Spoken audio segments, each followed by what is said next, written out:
Yeah, digital, never trust the digital. One thing about digital is it's fairly fast to recover on a massive catastrophe, whereas in mechanics, it doesn't work quite like that. And you know something about it, Landon, because we were talking about Horage.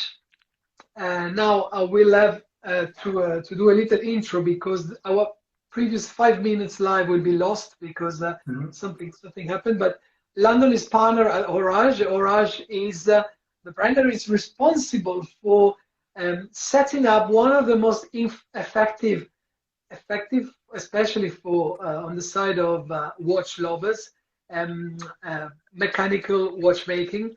They take pride in having launched their own in-house manufactured caliber, and most recently, eventually even by launching their first tourbillon, which is an achievement that it is incredible when you consider that this tourbillon is priced at less than £6,000, excluding the taxes. So we are live with Landon from BN, and we want to dig a little bit deeper and understand what's behind this great story. I was going to say, Landon, everyone is talking about Horage now because the Tourbillon One, obviously, you have been tapping on one of the most classic and how can I say the most dogmatic complications in the world of watchmaking. But Horage comes from a very, very long journey of over 13 years, if I'm not wrong.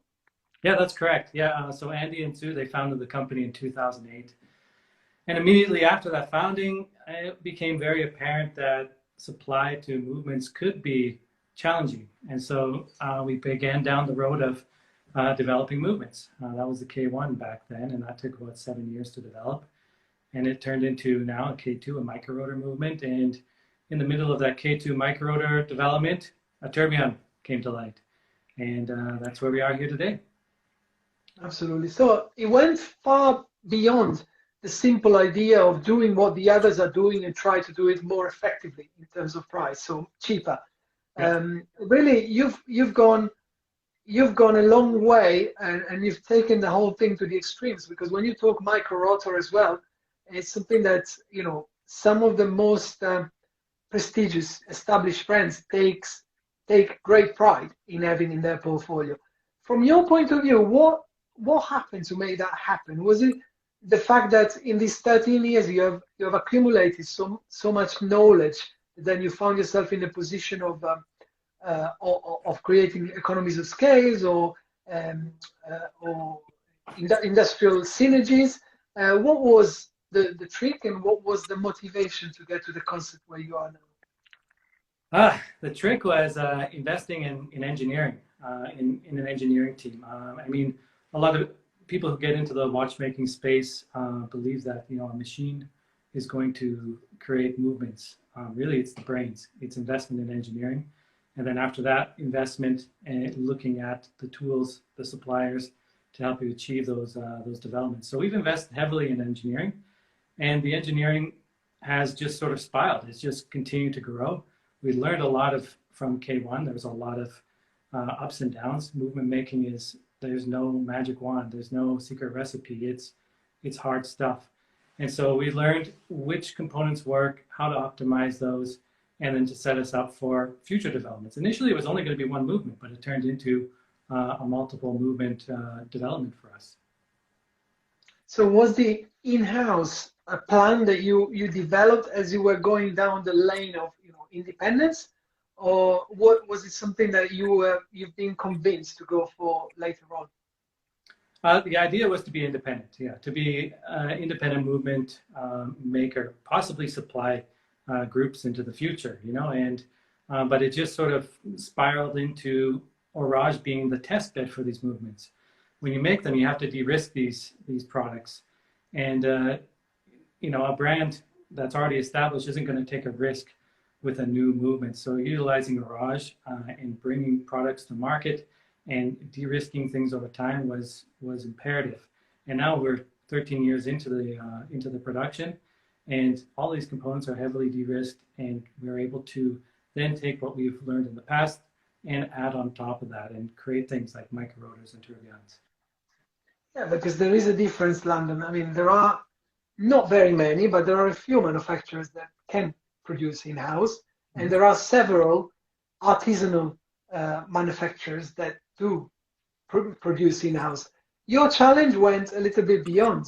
Like Andy said, it is relatively easy to produce in-house when you know that you're going to position yourself at over 100,000 or 150,000 or wherever that might be.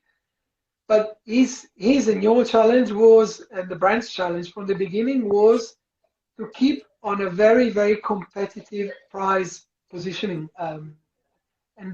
Was that also an ethos from the beginning? Because, people like me, we were going around saying to collectors, and I still believe that to get an in-house manufactured caliber for less than, £5,000 is nearly impossible.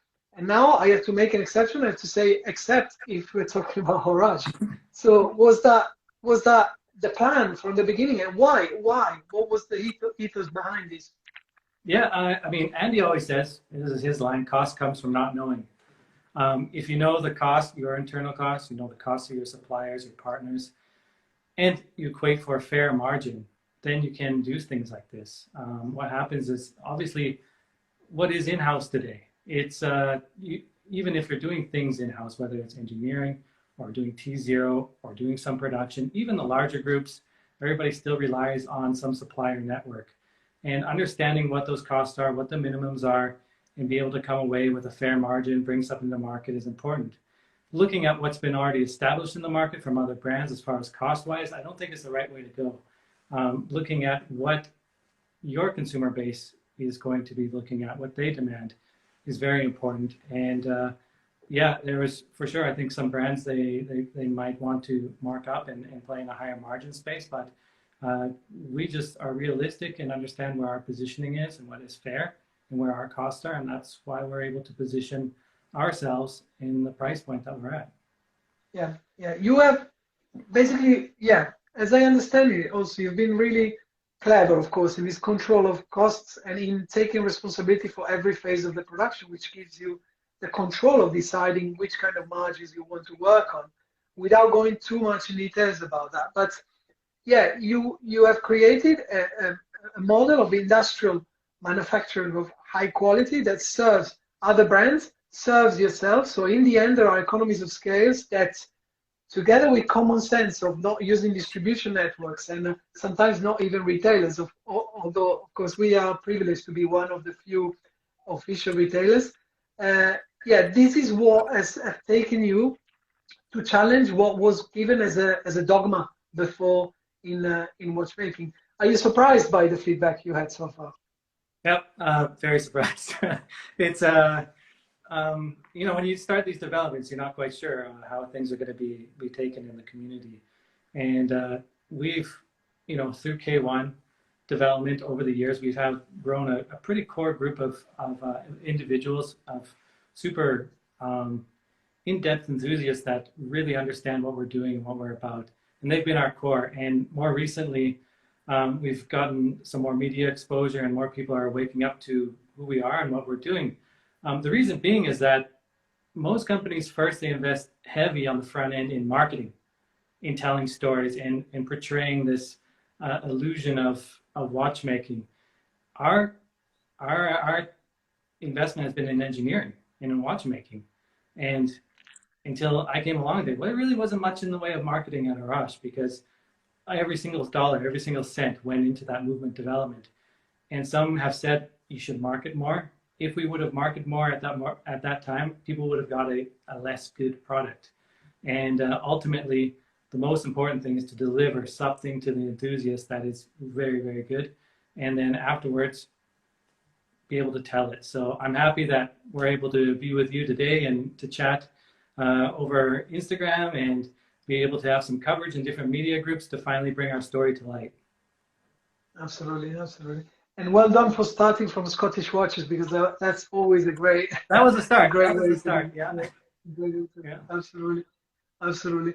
The refreshing thing as well is by dealing with you, by looking at you and whoever is involved with the brand, you don't take yourself too seriously, although you come across as a very spot-on group of engineers, experts of the industry, etc., etc. Do you see your clients being today very pragmatic? They're looking for the best quality for at the lower price point, or are you also selling a bit the dream of acquiring a top-notch timepiece, which is ultimately the reason why people spend so much money in objects that are not really useful, these days.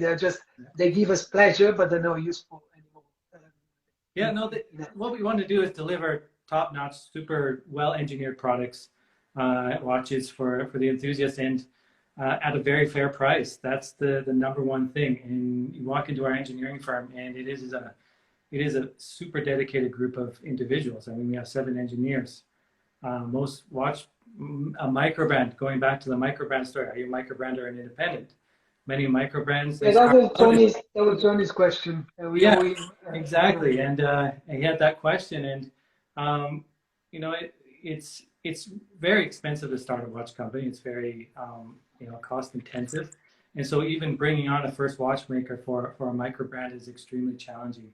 And we've been lucky that in the past Andy's wife Sue, she supplied dials and hands and all different types of components to the watchmaking industry, and that created us with a good base to be able to step into this engineering space. So we're able to jump, I guess, from micro brand into the independent space relatively quickly. But we're relatively unknown for a very long time.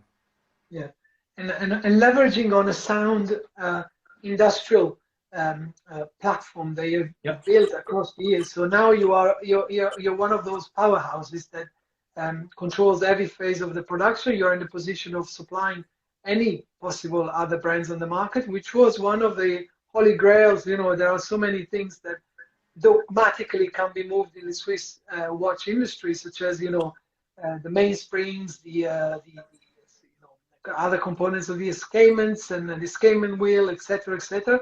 And you've decided pragmatically to just take the time you needed, as long as you got to the point of mastering it.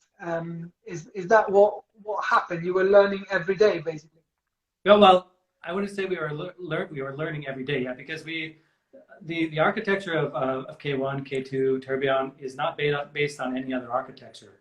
These are all completely new developments, which is really unheard of. Most brands, when they come with I guess, quote unquote, in-house movement, they're building on an existing architecture and building with some modules, or really modifying it extremely, right? And so we were using a completely new architecture. Florian Serix, he's been instrumental, Jonas Neidegger, who's our head of engineering. Both of them have very good backgrounds in watchmaking. Florian Serix, he brought the coaxial escapement. He was heading that up into Omega when he was with them. He was the head of ETA Laboratories and CEO of Rocher Manufacture and the Jouper. So he's been instrumental in our development. Jonas came from Terna and just with an extremely good understanding of industrial manufacturing. Yeah, because sorry to interrupt you, but of course, La Jouper, Rocher, Eterna, they kind of developed similar models in the past. Of course, without Eterna maybe even getting to the extent of achieving the kind of price positioning that you are looking at. But yeah, it is something that requires years and years of development. And tell me something. We understand now, and correct me if I'm wrong. Of course, there is sound engineering, sound industrial facilities behind, and volumes that you're able to produce to be able to afford to charge minimum margins, basically. So why, when I buy an Horage, I can see handmade on the dial instead of Swiss made? Yeah. What was the story behind that? Let's put it straight. We are more than Swiss made. Yeah. And that really didn't resonate with us, because the Swiss made designation, it's great, but it's limiting for brands and movement makers that are going above and beyond. You see this with other brands that do not. I wouldn't say it's great. Yeah. Me personally, London, I wouldn't say it's great, the 60% ratio, but I'll let you carry on. Yeah. So I mean, we're 98%, over 98% with the tourbillon movement. I mean, there's two components, the escape wheel and the anchor that come from Germany. We engineer it. It's made over there, and it comes back to us. And the rest of our components in our supply chain is within 35, 45 kilometers of Biel, and which is about as Swiss made as you can get. And so Andy, a long time ago, he wanted to not look at things from a nationalist approach, but more for the people, all the many hands that are putting these watches together, whether it be a supplier, whether it be part of our multinational team that is working at Horage, and just pay them some respect and put handmade on it, because it's all of our hands, whether it's watchmaker placing an escapement into a movement, or it is somebody that's working on the case, brushing or polishing the case. It's all the hands from around the world, they make a difference. And we're going above and beyond that Swiss made side of things. So we have the handmade, but we're going to be changing that in the future. So we're also going to pay homage to our town, Biel, and you'll see that in future watches, and that be a. So there's no Mickey taking on those, contemporary watchmakers that obviously handmade every single piece with their own two hands, and obviously then end up having to charge hundreds or thousands of pounds. So it's, to be clear, that is just obviously an homage, a tribute paid by. Exactly. It's meant to have a little bit of fun and kind of take, and if somebody is working with a machine, it takes hands to set those things and move things around, and then to polish them and to apply the brushing on whatever mechanism you're working on. So it's that's exactly it. Fantastic. So the K1 must have been an incredible moment when you managed to get that first tick of the movement functioning, actually working for the first time. Now on the K2 in the micro auto technology, things are looking smoother. Are you happy that you are at a level of reliability that is beyond any doubt, and therefore your independence is basically set in stone? Yeah, like I said, it comes back to the team. Without the minds in the team, Jonas and all the engineers, Lenny and Sylvain and Pascal and Antoine and the entire team, it's without them, there would be nothing. You could have a bunch of machines and you can have a bunch of drawers with components, but it takes the individuals and a little bit of magic sometimes to make things work, because watchmaking, even if you wash something incorrectly, it won't work in the end, certain components. So it is super important to have the minds that understand this at work. And you've not been shy. I mean, for most of us, including myself, Horage is perceived as a very young brand, although we have clarified that there is a work that comes from a long time before. But you have already tackled the big date, which is one of your big features, the power reserve. You have, of course, we're talking about in-house calibers that are offering those kind of complications. You have tackled the tourbillon, you have tackled the micro auto. What is going to come next? And do you see yourself keeping this sort of price positioning, or there will be a day when you will be forced to actually step up a little bit higher? Yeah, we're Andy and Sue are the major shareholders in the company. It's their company. And so we have this true independence. We don't have outside shareholders saying that, you need to ramp up price, increase margins. There's none of those stresses that many other brands incur. So the idea is to continue to provide an excellent, super well industrial engineered watch at a fair price. And as the company grows and as materials, let's say we get into more precious metals or different material bases, obviously there's going to be some products that could come into some different price points, but the idea is to be as fair as possible. And we're open actually in our forum on our website with our margins, and also with our gold pricing on the tourbillon. We base it on a spot price. It doesn't make sense why there are grossly inflated prices on gold watches when there's an established spot price in the market. of course, there's cost of manufacturing, there's environmental fees, all of those things that go into it that need to be accounted for. And of course, there needs to be some margin, a fair margin, so that we can still be here and talk to you and make these things.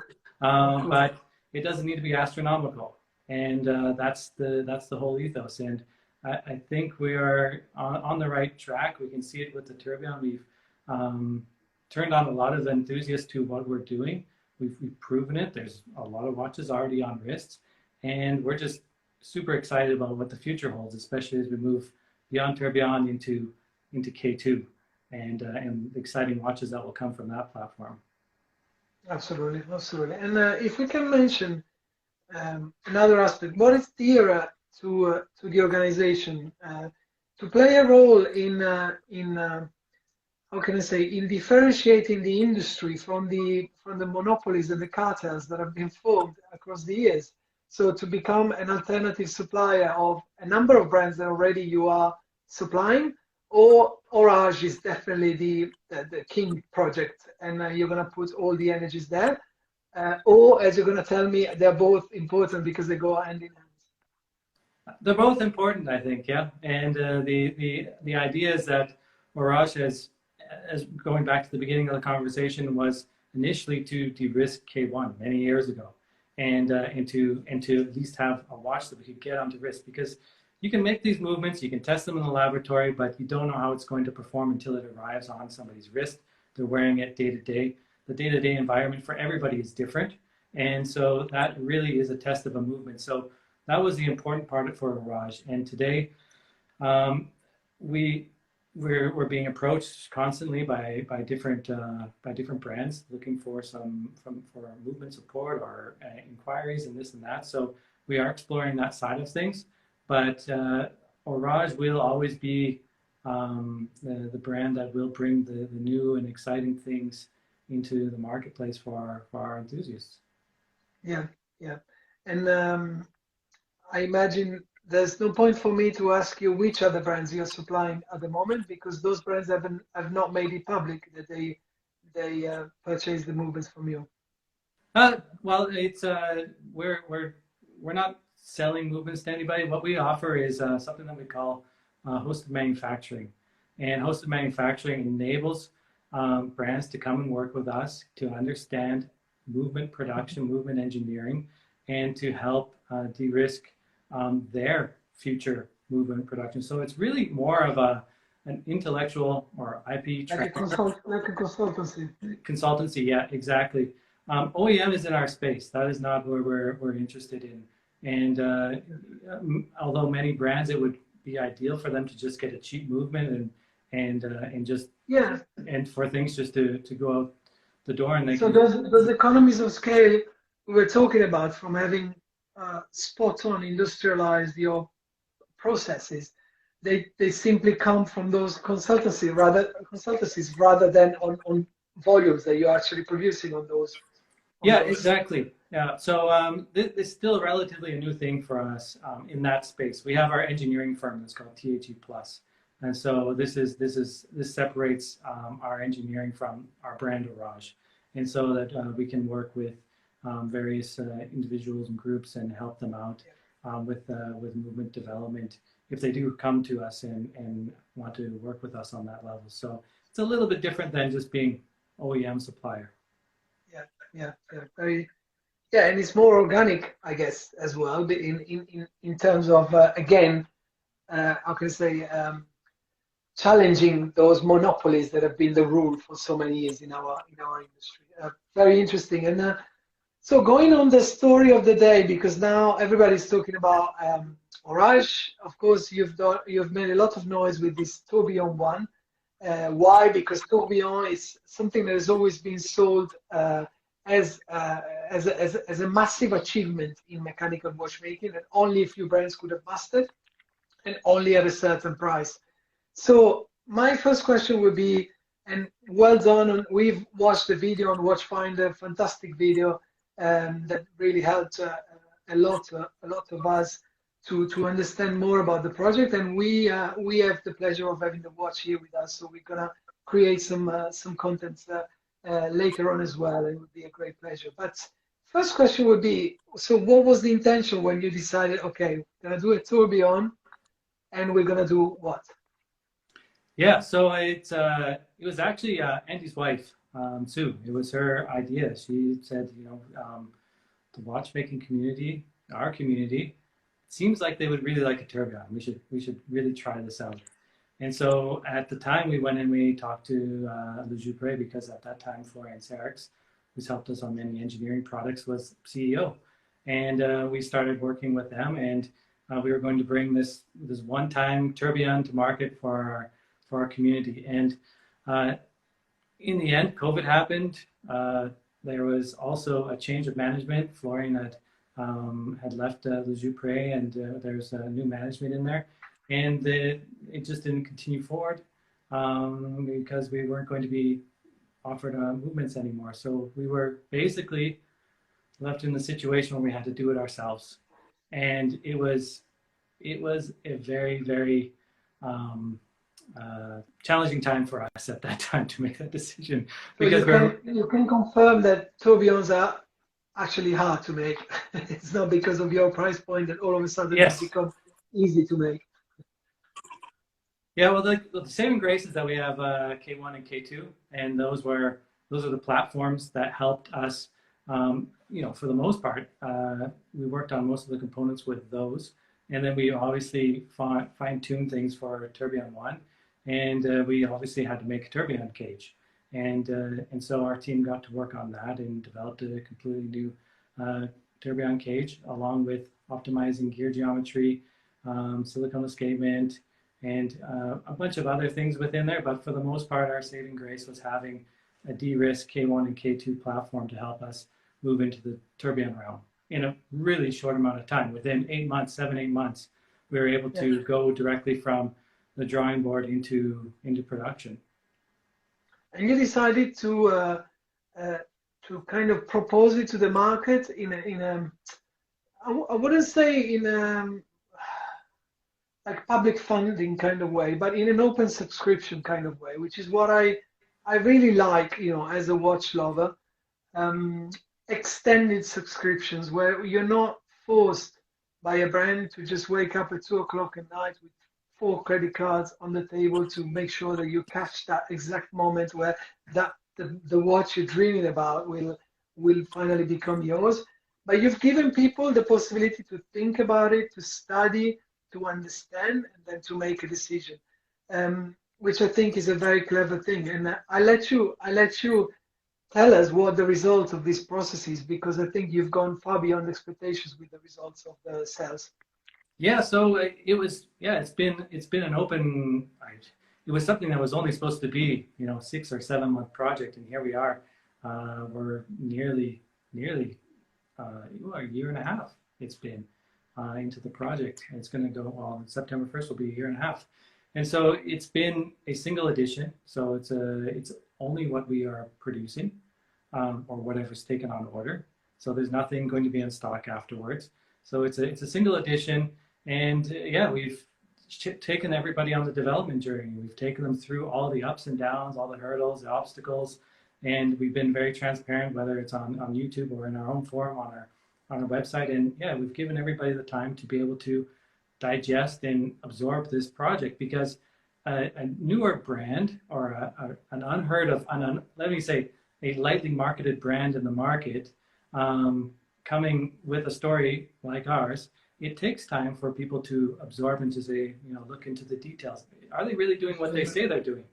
And so it's been really great to get to know almost everybody, all of our customers, nearly personally, and to share this story with them. This morning I was talking with a customer in Dubai, and I took him around the production facility and showed him all the things that we're doing, and we're doing that all the time. We had visitors this week at our facility coming in to see exactly what we're doing. There's a lot of Swiss customers that are interested in the Tourbillon One. So by having that timeline, we're able to do those things. And when you do things in just like a 24-hour window or less, I don't think that's really fair. And that doesn't create community. It doesn't create closeness to your brand.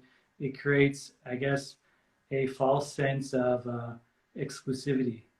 Also because, yeah, we live in an area where, sorry, in an era where we don't like, how can I say, luxury brands or, top-notch quality premium brands to produce just for the sake of filling up all the retailers in the world, so that at one point somebody can go and enjoy the watch on the wrist and try it on, and then the watch is back on the shelf, and then the day after there's somebody else trying the watch. So of course that mechanism has lost a little bit of the how can I say, the charm that it used to have in the 80s, in the 90s, or even 10 years ago. But at the same time, if we're asking people to trust on the online and to buy online, to invest online, there has to be a pleasure in purchasing. And it can't be just a snap thing happening, overnight, I guess.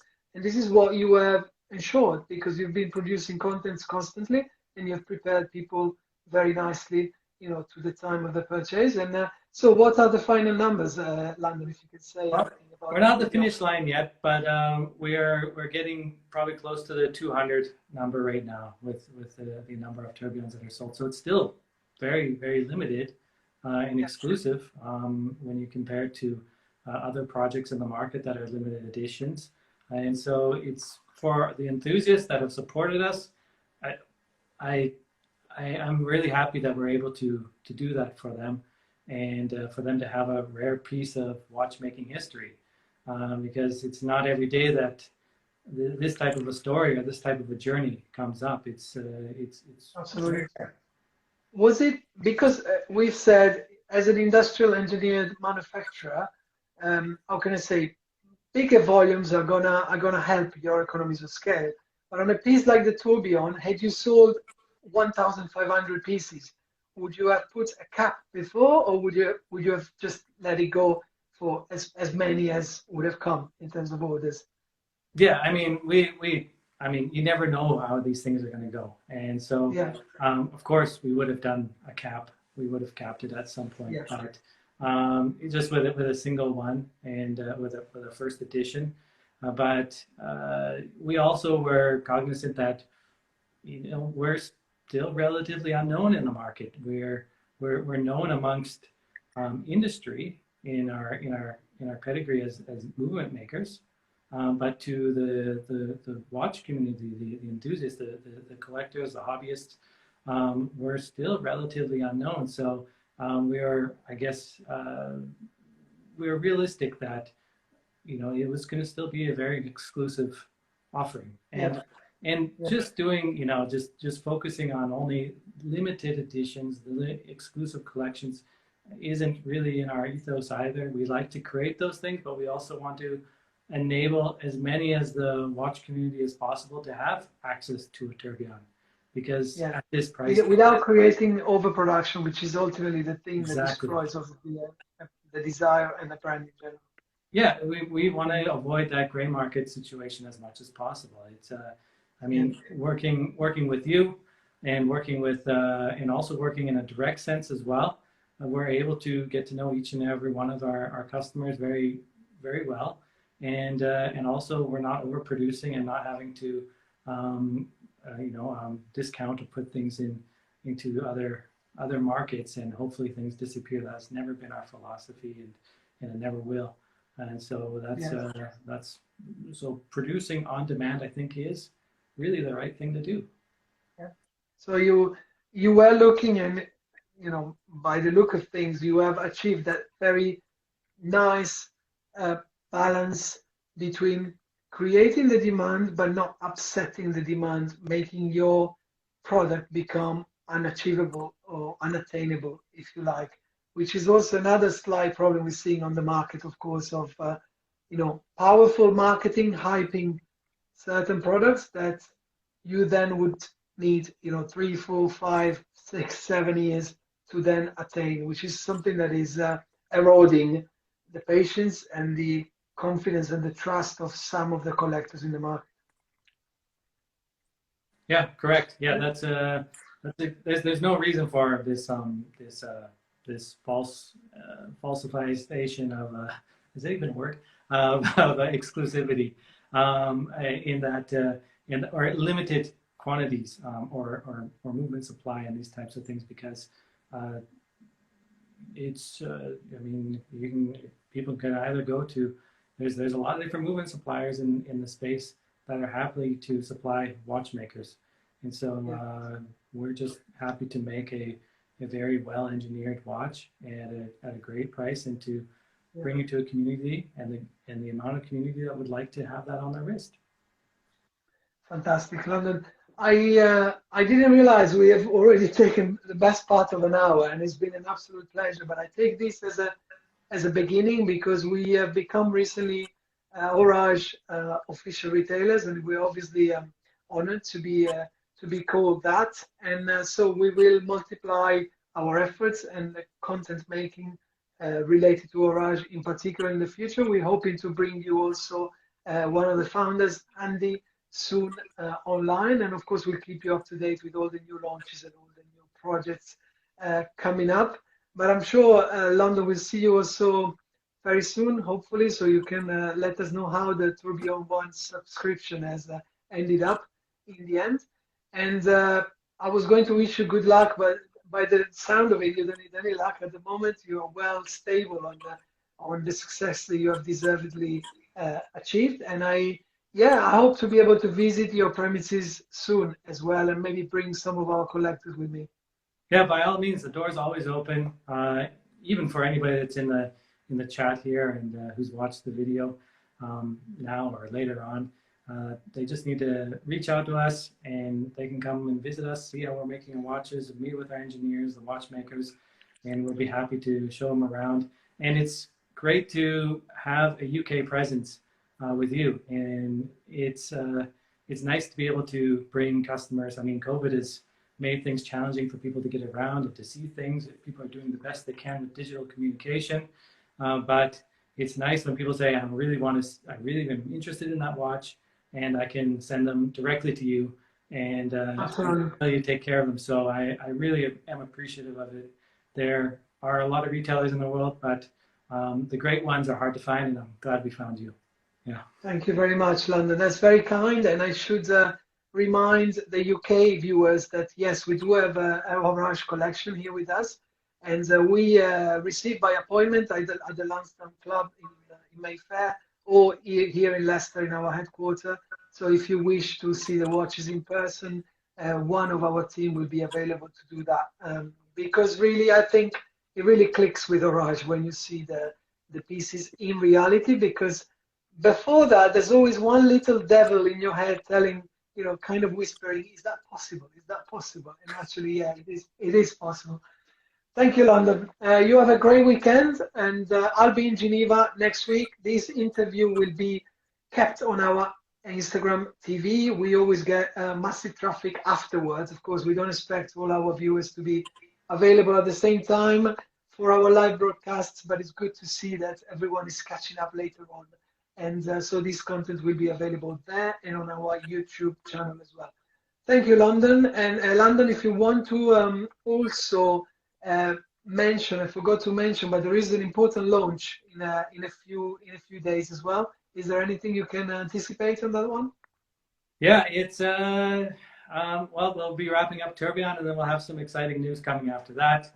And we're gonna be stepping into the micro rotor space after that. So just stay tuned. We also have a little bit of a giveaway going on as well. And anybody who takes part in that, we're going to be donating to the local watchmaking school here at Zeitzentrum in Grenchen. I can't talk anymore. And it goes to a good cause. So you have a chance to win one of 3 Tourbillons of the prototypes. And yeah, that will be ending on the 31st. Tourbillon One ends on September 1st. And then after that, we've had to move back all of our K2 projects. So we're going to be bringing that to the light afterwards. So thank you very much, Pietro. It was really great. And I appreciate everybody who's joined and anybody who watches after. Thank you. Thank you, Landon. I'll see you very soon. All the best. Thank you. We'll see you. Bye-bye. Bye-bye.